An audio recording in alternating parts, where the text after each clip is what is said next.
नमस्कार मित्रांनो, महाराष्ट्रातील कोल्हापूर जिल्ह्यातील आदमापूर येथे संत बाळूमामाचा भंडारा दरवर्षी मोठ्या भक्तिभावाने साजरा केला जातो. 15 मार्च हा दिवस बाळूमामाच्या भक्तांसाठी अत्यंत महत्त्वाचा असतो.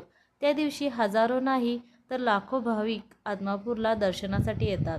आजच्या व्हिडिओमध्ये आपण जाणून घेणार आहोत संत बाळूमामा भंडाराचे महत्त्व आणि त्यामागची परंपरा. संत बाळूमामा कोण होते?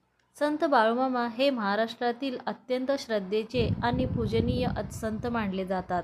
ते गरीब आणि गरजू लोकांना मदत करणारे, साधे आणि भक्तिमय जीवन जगणारे संत होते.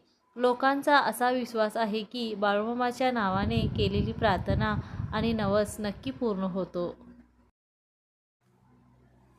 आदमापूर भंडाराचे महत्त्व. आदमापूर येथे दरवर्षी 15 मार्चला मोठा भंडारा आयोजित केला जातो. या दिवशी हजारो भाविक दर्शनासाठी येतात. मंदिरात पूजा आणि आरती केली जाते.